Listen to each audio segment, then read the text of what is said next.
Hello students, today we are going to do rotational motion lecture number 3, that is the NEAT lecture. Today we are going to study work done in rotational motion. तो यहाँ पर हम देखते हैं, suppose there is a disc on which a tangential force is applied. इसके ऊपर एक tangential force लग रहा है. ये tangential force के कारण ये disc घूम रहा है by an angle d theta. How much is the angular displacement? छोटा सा angular displacement d theta. And how much is the arc traced? ds. Radius is r. Work done का formula हमको पता है, it is force into displacement in that direction. And since it is small, we consider it to be in that direction only. So work done will become force into displacement in that direction. But ds हमको मालूम है, it is r d theta. s is r theta. ठीक है sir.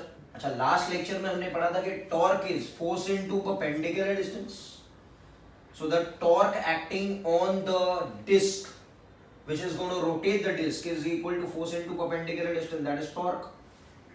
सो work done यहां पर हो जाएगा tau d theta. अच्छा, ये this is small work done, this is an infinitesimal work done. अगर हमको टोटल वर्क डन मांगता है तो क्या करेंगे, इसका इंटीग्रेट कर देंगे. So integration of dw from 0 to w and integration of d theta from theta 1 to theta 2.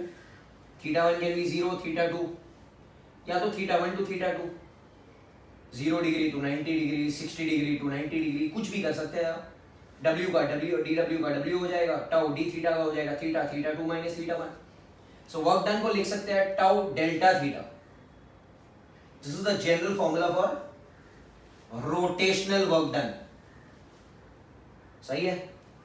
अच्छा, यहां पर हम देखेंगे तीन केसेस है. When torque is constant, work done will become tau delta theta, that is theta 2 minus theta 1. When torque is variable, अगर ये variable है तो इसको इंटीग्रेशन करना पड़ेगा, w will become integration of tau d theta. And case 3, work done can also be written as area under tau theta graph. तो अगर हम उसका एरिया निकालेंगे जैसे हमने लॉज ऑफ मोशन में किया है, काइनेमैटिक्स में किया है, तो हमको वर्क डन मिल जाएगा. That was work done in force displacement graph, this is work done in tau theta graph. So I hope you all have understood this thing. इसके आगे बढ़ते हैं हम लोग और थोड़ी बातें करते हैं. सी, वर्क डन का फॉर्मूला जो हमने डिस्कस किया, that was tau d theta. अच्छा sir, tau is equal to I alpha d theta. बोलिए, can I write work done is I alpha को लिख सकते हैं बेटा d omega by d t into d theta. क्या मैं इसको ऐसे लिख सकता हूं, work done will become I d omega d theta by d t. इसको नीचे ले लिया इसके साथ. सो वर्क डन विल बिकम, हाँ बेटा, आई डी ओमेगा ओमेगा. अच्छा, this all is small work done है, इनफाइनाइटेसिमल वर्क डन, बिकॉज यहाँ पे डी थीटा है. सिंस डी डब्ल्यू है तो डी थीटा है, छोटा वर्क डन, छोटा डिस्प्लेसमेंट, तो ये डी डब्ल्यू हो गया. अच्छा, can I say this is small work done and this is small omega. Can I integrate? So integration of d डब्ल्यू will become I omega d omega. Integration बोलिए from omega 1 to omega 2 and this is from 0 to w.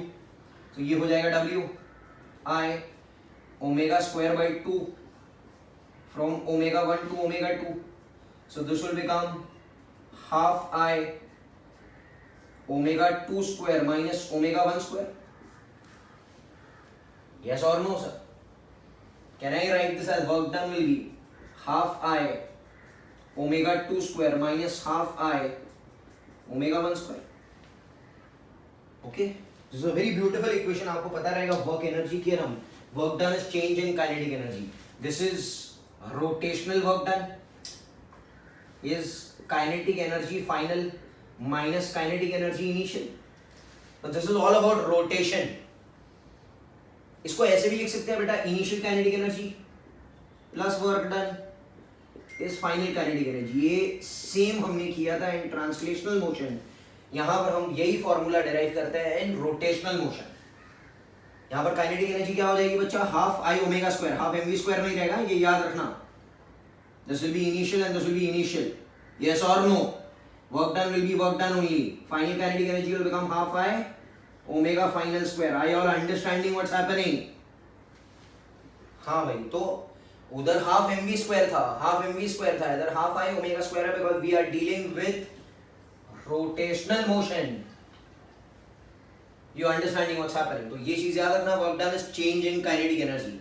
This is work energy theorem. Work done in rotational motion is change in kinetic energy rotational motion. Kinetic energy rotation is half I omega square. Half mv square यहाँ पर नहीं लेना है.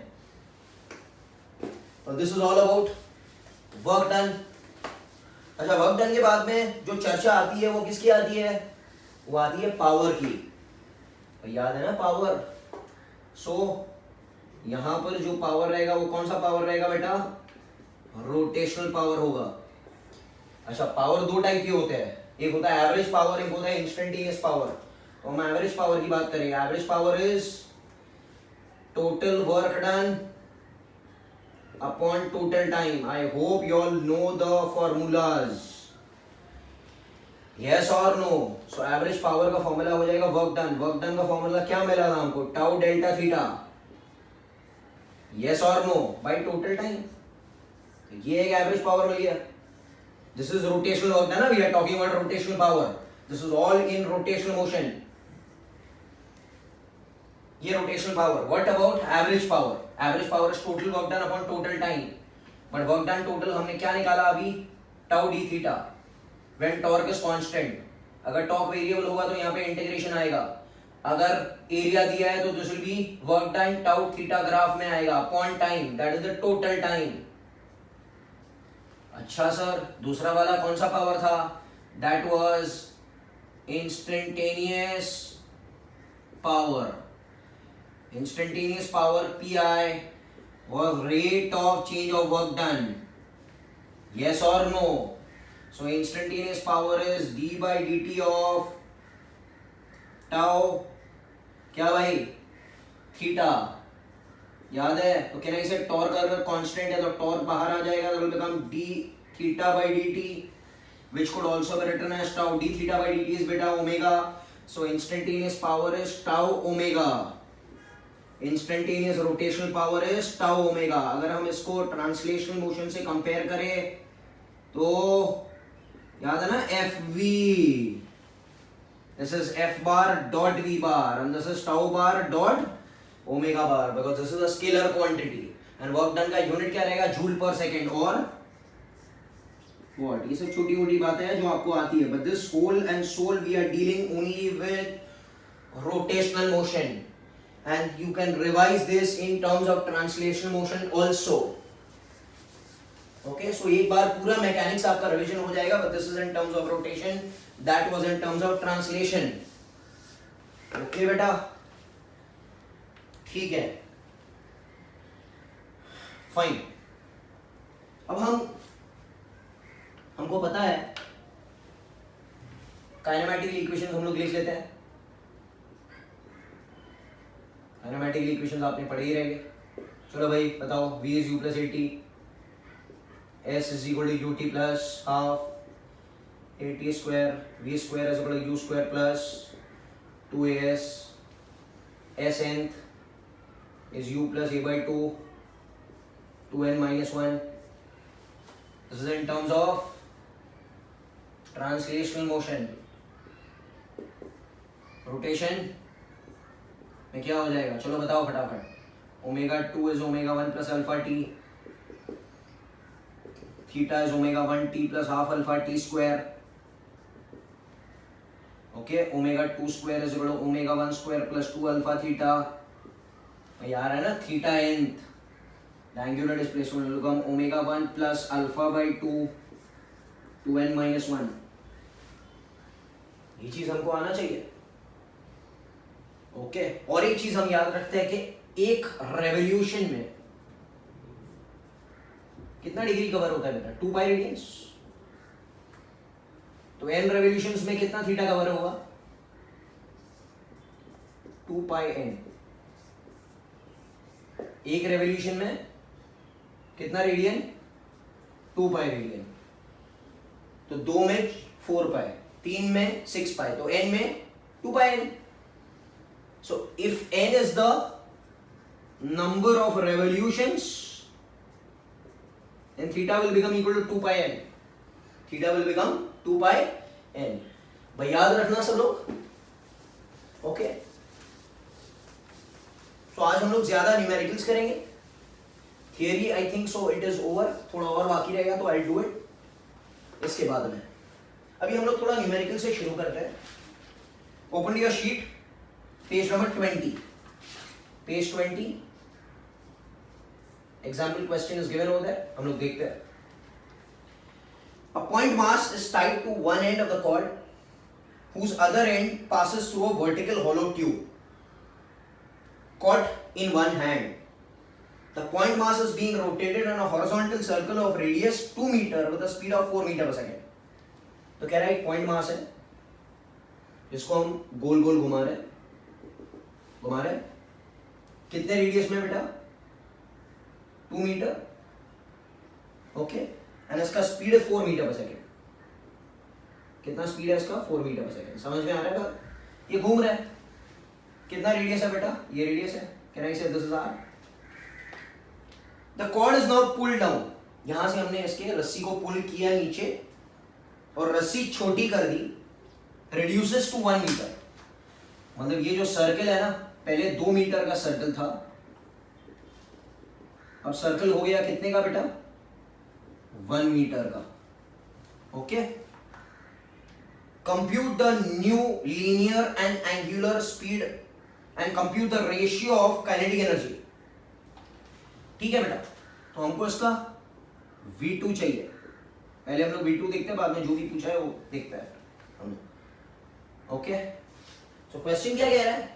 Question कह रहा है पहले एक पार्टिकल घूम रहा है, मास m, वेलोसिटी रेडियस. अब हमने ये रस्सी छोटी कर दी, हमने कर दिया 1 metre. So can I say R1 is 2 meter, R2 is 1 meter? बोलिए भाई. अच्छा sir, can anyone tell me what is constant? अच्छा, what is the net torque about the center? ये सेंटर है, ये भी सेंटर है. टॉर्क का फॉर्मूला क्या है? Force into perpendicular distance. सही है. कौन सा फोर्स लग रहा है ये पार्टिकल के ऊपर? टेंशन लग रहा है. तो टेंशन लग रहा है. And perpendicular distance about the center is 0 ना, because it is on the center, it is parallel to the center. तो ये तो 0 हो गया. नेट टॉर्क 0 हो गया, नेट एक्सटर्नल टॉर्क 0 हो गया. अगर नेट एक्सटर्नल टॉर्क 0 हो गया तो हमने लास्ट टाइम पढ़ाया था आपको कि angular momentum is conserved. Initial angular momentum will become equal to final angular momentum. अच्छा सर, एंगुलर मोमेंटम के कितने फॉर्मूला है सर? दो फॉर्मूला है. I1 omega 1 is I2 omega 2. मगर वो यहां पर नहीं चलेगा. We have to use angular momentum for a particle, and particle का angular momentum is mvr sin theta. But हम देख सकते हैं थीटा यहां पे 90 है, तो can I write this as m1 v1 r1 sin theta, that is sin 90 is equal to m2 v2 r2. Important है क्वेश्चन, बट मास तो सेम ही है, पार्टिकल तो सेम ही है. v1 कितना है बेटा? 4 है. r1 is 2. v2 कितना है बेटा? v2 है. r2 कितना है? 1 है. सो यहां से v2 आपको मिल जाएगा 8 मीटर पर सेकेंड. बोलिए, तो ये चीज ध्यान रखना है हमको. अच्छा, और क्या पूछा है? और पूछा है इसका ओमेगा. अच्छा, यू नो ये सर्कल में घूम रहा है, v2 तो हमको मिल गया 8 है. कैन आई से v is r omega? Circle में घूमने वाले का v is equal to r omega. तो v कितना है? 8 है. r कितना है? 1 है. तो ओमेगा v कितना रहेगा? ओमेगा 2 रहेगा. 8 रेडियन पर सेकेंड. हाँ बेटा, और क्या पूछा है? They are asking you compute the ratio of kinetic energy final upon kinetic energy initial. हाँ, तो कोई बड़ी बात नहीं है. काइनेटिक एनर्जी का फॉर्मूला क्या? Half mv square, half m2 v2 square final है, upon half m1 v1 square. Half m mass तो सेम ही है. v2 स्क्वायर, v2 कितना है? v2 8 है. 8 square upon v1 is 4 square. तो ये हो जाएगा 2 square will become 4:1. So ke final upon ke initial is 4:1. I recommend everyone to solve the sums. खाली देखने से काम नहीं चलेगा, बिकॉज रोटेशनल मोशन एक बहुत ज्यादा इंपॉर्टेंट चैप्टर है. I R understanding what's happening. ध्यान रखना, ये बस ये आखिरी चैप्टर्स है मैकेनिक्स के, जो आपको रिवीजन भी कराएंगे पूरे मैकेनिक्स का, और आपको बराबर से प्रैक्टिस भी करना है. and once it is done you can start with other units also. आगे बढ़ते हैं हम लोग. Next question example. हाँ बेटा क्या दिया हुआ? A thin meter scale is kept vertically by placing it at one end of the floor, keeping the end in contact stationary. It is allowed to fall. Calculate the velocity of the upper end when it hits the floor. हाँ ठीक है. देखिएगा क्या कह रहा है. ऐसे एक स्केल इधर रख दिया हमने ग्राउंड पर. ओके. और इसको गिरने के लिए छोड़ दिया हमने. ये गिर गया ऐसे. ये ऐसे गिर गया. ये एंड को हमने स्टेशनरी रखा है इधर. मतलब इमेजिन करो यहां पर हमारा हिंज है. रियल हिंज नहीं है, हमने ये एंड को स्टेशनरी रखा है. ओके. मतलब ऐसे ऐसे गिर रहा है. Are you understanding? ये देखो ऐसे. ये हमारा हिंज बन गया. कह रहे वेलोसिटी ऑफ द एंड मांगता है जब वो जमीन से टकराएगा. This I need velocity of the end. अच्छा एक चीज हमको मालूम है कि ये पॉइंट जो है इसका वेलोसिटी मांगता है इधर. This is going in a circle. देख लो.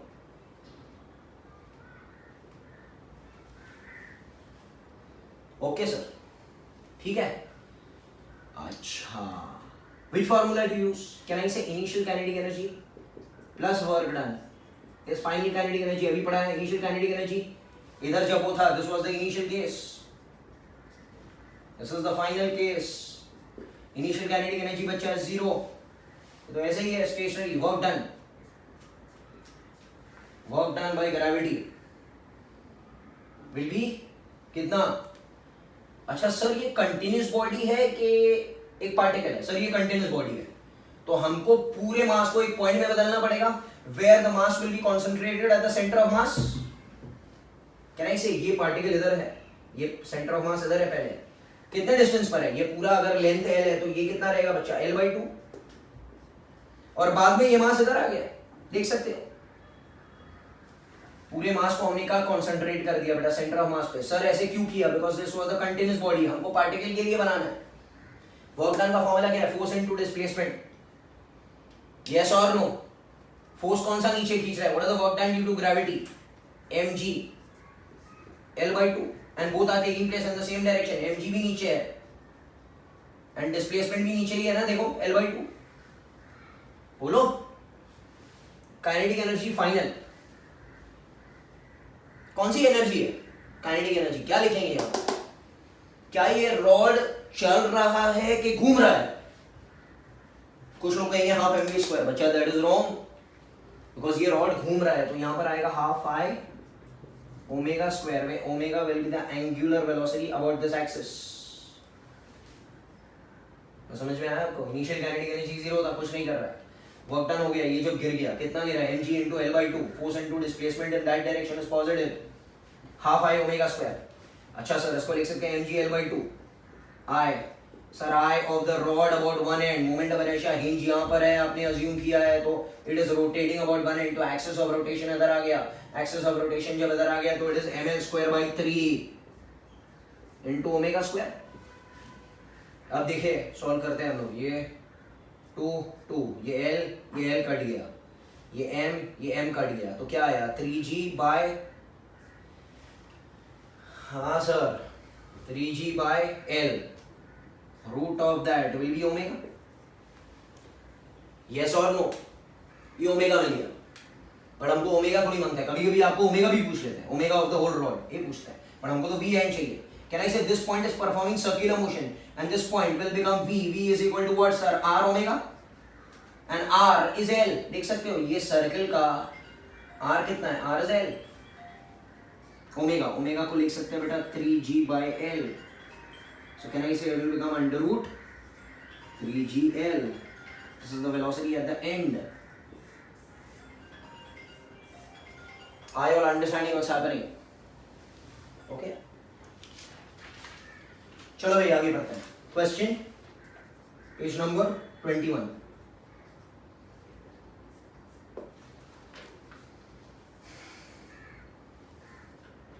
Kinetic energy is increased by 300%. The percentage change in angular momentum. Okay तो यहाँ पर क्वेश्चन क्या कह रहा है, kinetic energy is increased by 300%. Can I से काइनेटिक एनर्जी फाइनल 300% बढ़ चुका, 3 गुना बढ़ गया. कितना हो चुका? 4 times initial. increased by 300%. Suppose you have x और मैं कहूँ 3x और बढ़ चुका, तो कितना हो गया? 4. कुछ लोग यहाँ पे 3 लिखेंगे, that is wrong. Determine the percentage change in angular momentum. So can I say final angular momentum कितना है? अच्छा ये फॉर्मूला हमको मालूम है, काइनेटिक एनर्जी इज L²/2 है. बोलो सही है. तो ये तो चला गया, L will be proportional to a root of kinetic energy. Can I say जो काइनेटिक एनर्जी का नंबर है वो इधर पुट करो. So L will be proportional to root of 4, that is 2. मतलब L final will be 2 times of L initial. मतलब angular momentum 2 गुना हो गया. बट आपको पूछा है what is the percentage increase in angular momentum. इतना हो चुका, 2 गुना हो चुका, तो कितना बढ़ गया? 100% बढ़ गया, डबल हो गया ना बेटा. पहले 1x था, अब हो गया 2x, तो कितना परसेंट बढ़ गया? So the percentage change in angular momentum is how many percent बेटा? 100%. I hope you all have understood this question. ये इंपॉर्टेंट है, ये पहले भी हम लोग कर चुके हैं. अब उसके नीचे वाला क्वेश्चन आप लोग देख सकते हो. नेक्स्ट क्वेश्चन की तरफ आते हैं हम लोग. Example, the power output of an automobile engine is advertised to be 200 horse power. Horse power 746 watt, ये वॉट में कन्वर्ट हो गया. At frequency of 6000 divided by 60. RPM में था, आरपीएस में कन्वर्ट कर दिया, ये हो जाएगा 100 RPS. What are the corresponding torque? अरे कुछ नहीं है भाई, पावर इज क्या भाई? Tau omega. इंस्टेंटेनियस पावर कितना है? Tau omega. ये एवरेज पावर नहीं है, ये इंस्टेंटेनियस पावर है. कितना रहेगा? 200 into 746 टाउ ओमेगा. ओमेगा को लिख सकते हैं बेटा 2 पाई n. n कितना है? 100. ये तो वैसे ही कैंसिल हो गया, ये 200 गया, ये गया. so tau will become 746 upon pi newton meter. बोलिए. So this is all fine. आगे बढ़ते हैं हम लोग. अच्छा नीचे कुछ अनसॉल्व्ड एग्जांपल्स दिए हुए हैं, वो आपको सॉल्व करना है. I come to page number 22. Page number 22 पे एक कॉन्सेप्ट है which is called as equilibrium.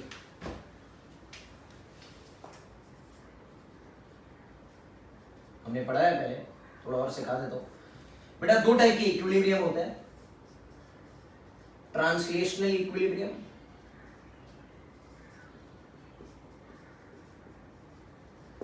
And rotational equilibrium. मैं थोड़ा सिखाऊंगा, फिर हम लोग इसके न्यूमेरिकल्स करेंगे. ट्रांसलेशनल इक्विलिब्रियम मतलब बॉडी रुका हुआ है. अगर बॉडी रुका हुआ है, इसका मतलब net force acting on the body is what? 0. मतलब जितने भी फोर्सेस है बॉडी के ऊपर, वो एड अप टू कितना कर रहे हैं बेटा? 0. सही है, clear? I give you an example. A body set to in rotational equilibrium when the net torque acting on the body is 0. अगर आपको कहेगा बॉडी इज इन इक्विलिब्रियम, मतलब translational equilibrium plus rotational equilibrium. एक example लेते हैं ताकि आपको और समझ में आए. सपोज एक लैडर है जो दीवार से ऐसे चिपका हुआ है.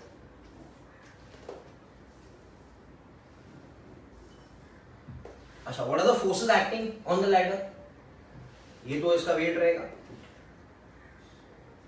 ये यहां से एक नॉर्मल रिएक्शन आएगा बच्चा N1, यहां से एक नॉर्मल रिएक्शन आएगा N2. Suppose we are ignoring friction. Friction हम लोग नहीं ले रहे अभी फिलहाल, हम लोग बेसिक चीजें समझते हैं. ओके, यहां पर हम लोग को फ्रिक्शन नहीं लेते हैं. This is frictionless. यहां पर हम फ्रिक्शन लेते हैं, ये हम रफ सरफेस पकड़ते हैं. तो where is the intention of motion of this point? There. So friction यहां पर लगेगा. कौन सा फ्रिक्शन लगेगा बेटा? स्टैटिक फ्रिक्शन लगेगा. F1 नाम देता हूं मैं इसको. बोलिए. यहां पर फ्रिक्शन ऐसे, ये फ्रिक्शन है. ये फिसलने की कोशिश उधर करेगा। अच्छा कहना इसे लैडर चल रहा है कि घूम रहा है? आप बोलेंगे ना तो लैडर चल रहा है ना तो घूम रहा है, मतलब it is in translational equilibrium as well as rotational equilibrium. मतलब can I say first net force acting on the system is zero. Net force is zero मतलब up is equal to down and left is equal to right. मतलब mg will become equal towards sir n2, mg is n2 and n1 is f1। ये मैं सिर्फ example बता रहा हूं ताकि आपको समझ में आए। This is in which equilibrium sir? Translational equilibrium। This is also in rotational equilibrium बेटा। net torque is zero। अच्छा आपको मालूम है टॉर्क अप्लाई करने के लिए हमको एक हिंज लेना पड़ेगा, एक पॉइंट लेना पड़ेगा। You can select any point. I will consider this bottom most point, ये ए बी पकड़ता है। I will consider moment about A, moment about A. तो इस पॉइंट पर हमको हिंज पकड़ के इस पॉइंट पे टॉर्क निकालना है। अच्छा ये दोनों के कारण टॉर्क जीरो हो जाएगा because force into perpendicular distance, force into perpendicular distance zero because they are lying on the point. तो ये दोनों फोर्सेस अपने आप उड़ गए। क्या नहीं से ये हो जाएगा mg इनटू परपेंडिकुलर डिस्टेंस इतना एंड ये हो जाएगा n1 इनटू परपेंडिकुलर डिस्टेंस इतना। Let this be a and let this distance be b। बोलिए सो कैन आई से mg इनटू a कैसे घुमाएगा? mg इनटू a ऐसे घुमाएगा एंड n1 इनटू b कैसे घुमाएगा? n1 इनटू b ऐसे घुमाएगा। N1 force into perpendicular distance is force into perpendicular distance, force into perpendicular distance, force into perpendicular distance। और ये ऐसे घुमाएगा देखो क्लॉक, और ये घुमाएगा anti clock, so clock will become equal to anti clock. तो यहाँ पर ऐसे टाइप के सम्स हम लोग करेंगे where the body neither it is translating nor it is rotating. This will come in the sums. This I have just given you a basic idea. अब आगे हम लोग देखते हैं क्या करना है। ठीक है, तो ये इक्विलिब्रियम का बेसिक कॉन्सेप्ट आपको समझ गया रहेगा। When the sums will come more you will understand more.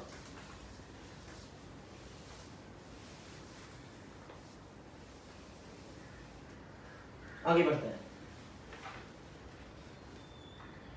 Page number 23 पर there are some good numericals which we'll be doing।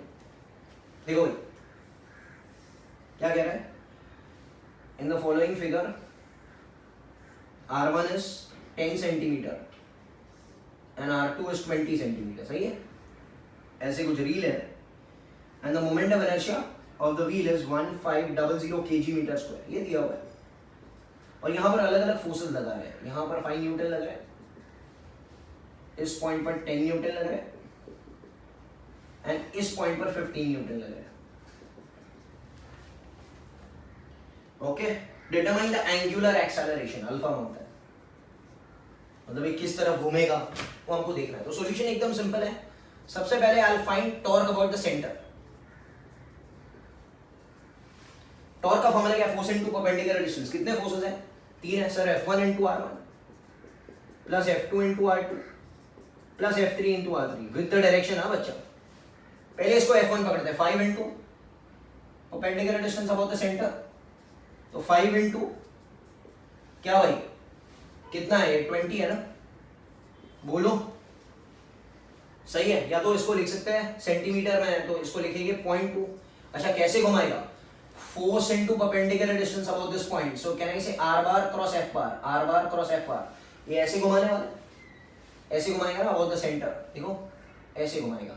So this is how sir, this is clockwise. सही है। दूसरा वाला F2 into R2, इसको F2 पकड़ते हैं 10 into R2, R2 भी 0.2 है। देखो कितना हो गया? 0.2। अच्छा ये भी कैसे घुमाएगा? ये भी ऐसे घुमाने वाला है, R बार क्रॉस F बार, ऐसे ही घुमाएगा। फोर्स ऐसे खींचा ना वैसे ही घूमेगा ना? नहीं, ये भी ऐसे घूम जाएगा। ये दोनों तो ऐड कर देंगे। अच्छा F3 इंटू R3, आप देखो F3 कौन है? 15 है और इसका R3 10 है। 10 मतलब 0.1। अच्छा ये कैसे घुमाएगा सर? ये अगर ऐसे खींचो तो ये ऐसे घुमाने वाला है। R bar cross F bar, ये बाहर आ रहा है, means it is going to rotate it this way. So can I say this is nothing but anti-clockwise? So इन दोनों को ऐड करना है, इसको माइनस करना है। So can I say this will become ये 1 अरे प्लस 2 माइनस 1.5 एंड प्लस हमने कौन सा डायरेक्शन पकड़ा, क्लॉक को, एंड माइनस हमने कौन सा डायरेक्शन पकड़ा, इसको हमने प्लस पकड़ा और इसको हमने माइनस पकड़ा. कुछ भी पकड़ सकते हो. This will become 3 minus 1.5 1.5 how sir, clock. So this is your net torque. कितना रहेगा 1.5 न्यूटन मीटर. बोलो. So with the magnitude as well as the direction you do the sum. Next question की बातें करते हैं.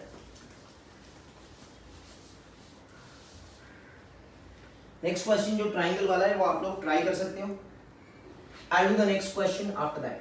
And please try the unsolved examples given in page number 21 as well as 24. Next time for you all I'll be starting with rolling motion. तो आपको जितने भी unsolved numericals है सब सॉल्व करना है. उसका डाउट सॉल्विंग हम लोग एंड में 2 लेक्चर में डाउट सॉल्विंग करेंगे. But you all need to complete it because next week there will be examination based on rotational motion NEET का. ठीक है, तो आपको पूरा 2 हफ्ता रोटेशनल मोशन बराबर से प्रैक्टिस करनी है. क्वेश्चन क्या कह रहा है? A rod is pivoted at one edge about point O. If the rope is suddenly cut, find the angular acceleration. Okay. Find the angular acceleration. देखो क्या हो रहा है. रॉड है, उसको हमने यहां पर पिवट किया है. ये हिंज है उसका. ठीक है, हिंज लगा है ऐसे. और यहां पर हमने एक रस्सी रखी जिसको हमने सडनली काट दी. ठीक है, तो कह रहा है कितना एंगुलर एक्सेलरेशन से ही घूमना शुरू कर देगा. अच्छा, एंगुलर एक्सेलरेशन का मतलब होता है अल्फा. अल्फा किसमें आता है बच्चा? अल्फा आता है टॉर्क में.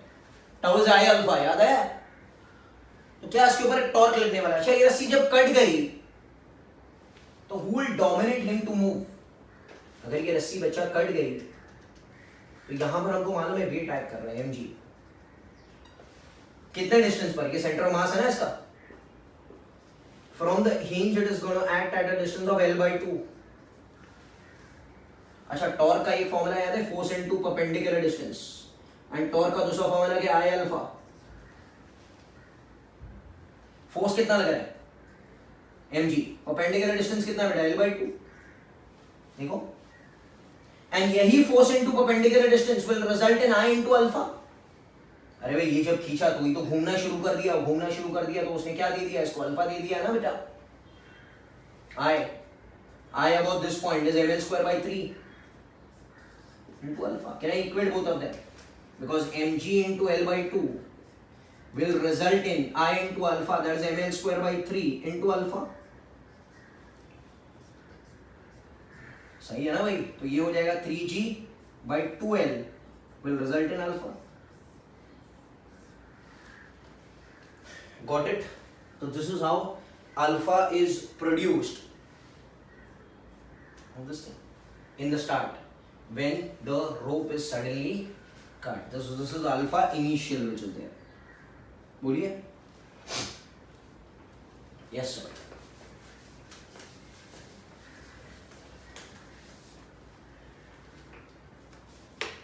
Okay. Next question. Example. What should be the value of F for the block if it is toppled about O? अब ध्यान रखना.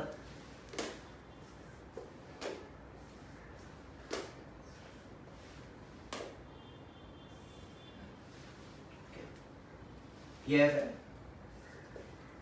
कितने पॉइंट पर एक्ट कर रहा है बेटा? 3a/4 पर.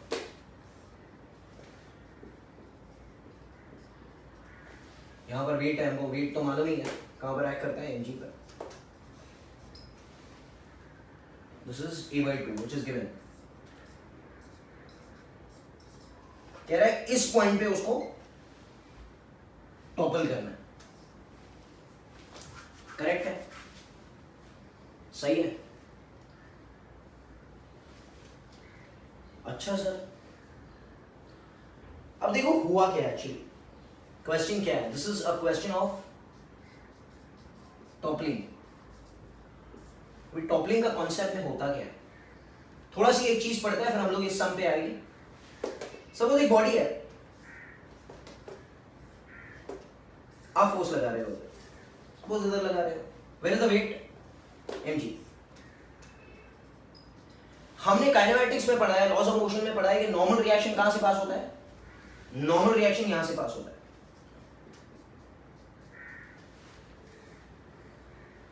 करेक्ट है? बट ये एक्चुअली थोड़ा, that was particle dynamics, this is rigid body dynamics. ये बॉडी है, पार्टिकल नहीं है.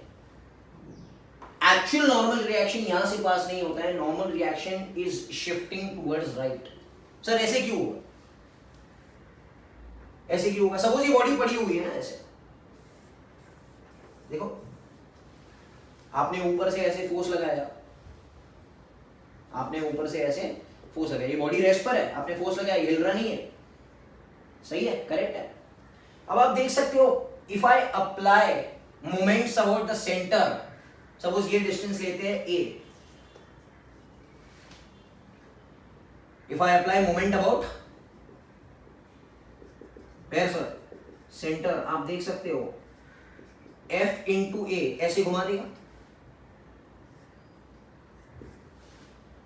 What about n is passing through the center and mg is also passing through the center.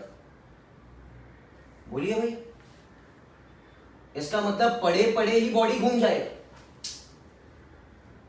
आपने एक डब्बा लिया, डब्बे के ऊपर एक हल्का सी फोर्स लगाया, क्या वो टॉपल हो जाता है? नहीं, वो टॉपल नहीं होता सर. ओके, क्यों टॉपल नहीं होता है? क्योंकि अगर नॉर्मल रिएक्शन सेंटर से पास होगा ना बेटा, तो टॉपल हो जाएगा. इसका मतलब normal reaction is somewhat shifted towards the right. मैं आपको बताऊं कैसे हो रहा है. ये ऐसे हो रहा है, ठीक है, फोर्स ऐसे है, mg तो इधर है, बट नॉर्मल रिएक्शन इधर किधर शिफ्ट हो चुका है. Can I call this as distance of b and you can call this distance as a. क्योंकि बॉडी चल रहा है, बॉडी घूम रहा नहीं है. अब तक आप एक डब्बे को खींचो, वो सीधा टॉपल हो जाता है क्या? नहीं, वो टॉपल नहीं होता है. इसका मतलब it is in rotational equilibrium, मतलब anti clockwise moment is balancing clockwise moment. मतलब F into A this way is balancing N into B that way. अगर N सेंटर पे होता तो इसका कोई टॉर्क सेंटर पे होता ही नहीं, तो that means it would topple at this point. मगर हमने तो देखा ऐसे टॉपल नहीं होता है. Getting it what's happening? That was N passing through the center only in particle dynamics. In rigid body dynamics आपको पता है कि जब आप थोड़ा सी भी फोर्स लगाएंगे, नॉर्मल रिएक्शन इधर शिफ्ट हो जाएगा, शिफ्ट हो जाएगा, शिफ्ट हो जाएगा. कहां तक शिफ्ट होता रहेगा? It will shift till this point. इसके बाद में अगर आपने फोर्स बढ़ा दिया तो बॉडी टॉपल हो जाएगा. दैट्स व्हाई आप मुझे बताइए कि ये बॉडी का संभावना टॉपल होने का ज्यादा है कि ये बॉडी का संभावना टॉपल होने का ज्यादा है? Obviously you will tell me ये जल्दी टॉपल हो जाएगा, ये लेट टॉपल होगा. क्यों? क्योंकि इसके नॉर्मल रिएक्शन को शिफ्ट होने के लिए कम जगह मिला एंड इसके नॉर्मल रिएक्शन को शिफ्ट होने के लिए यहां से यहां तक जगह मिल रहा है. दिख रहा है? और अगर एक व्हील है, व्हील, और ये पॉइंट ऑफ कांटेक्ट है, तो नॉर्मल रिएक्शन को जगह ही नहीं मिल रहा है, इसलिए आप थोड़ा सी भी फोर्स लगाएंगे तो वो घूम जाएगा. क्योंकि इधर नॉर्मल रिएक्शन के पास मार्जिन ही नहीं है घूमने के लिए. इसके पास कम मार्जिन है, इसके पास ज्यादा मार्जिन है. And when the body is about to topple, normal reaction passes at the end point. मतलब जब भी वो टॉपल करने के पॉइंट पर है, it is on the verge of toppling, normal reaction will pass through the end. तो यहां पर हम लिख सकते हैं when it is on the verge of toppling, normal reaction will pass through point of toppling. And what is the point of toppling? O ना? देखो भाई, सही है. इसके पास O के पास मार्जिन ही नहीं है, तो वो घूम ही नहीं सकता है. वो कहेगा भाई थोड़ा सी भी लगाओ मैं घूम जाऊंगा. इसके पास इतना मार्जिन है, इसके पास बहुत ज्यादा मार्जिन है. जितना ब्रॉडर बेस रहेगा उतना ज्यादा मार्जिन होगा नॉर्मल रिएक्शन को घूमने के लिए, इतना संभावना कम होगा टॉपल करने के लिए. आई यू अंडरस्टैंडिंग? तो यहां पर क्वेश्चन में मैं सिर्फ बताना चाह रहा हूं कि normal reaction at the verge of toppling is passing through O. बाकी ये सब तो ठीक है, ये कॉन्सेप्ट आपको याद रखना है। जब बॉडी टॉपल होने के वर्ज पर होता है, normal reaction passes through the point of toppling and not through the centre. Centre से कब पास होता था? When we were doing particle dynamics. तो यहां पर है। Now can I apply moment about हो? अब नॉर्मल रिएक्शन के पास कोई मार्जिन नहीं है हटने के लिए। तो अब अगर मैं ये फोर्स बढ़ा दूं तो ये घूम जाएगा। कैसे घूम जाएगा? If I apply moment about O, इस पॉइंट पे मोमेंट, तो force into perpendicular distance, force into perpendicular distance is 3a/4। ये इसका टॉर्क तो जीरो हो गया ना, because force into perpendicular distance at that point zero है, विल बिकम इक्वल टू, ये कैसे घुमा रहा है? ये ऐसे घुमा रहा है। और mg कैसे घुमा रहा है? mg ऐसे घुमाएगा, दिख रहा है? Force into perpendicular distance will become mg into a/2। This is when it is on the verge of toppling. बच्चा समझ में आ रहा है? बट अगर ये फोर्स इनटू 3a/4 का टॉर्क इससे ज्यादा हो गया तो वो टॉपल कर जाएगा। वर्ज ऑफ टॉपलिंग क्या करना है? वर्ज ऑफ टॉपलिंग में इक्वल टू लिखना है, मतलब जब वो अभी इससे ज्यादा थोड़ा सी होगा तो वो टॉपल कर जाएगा।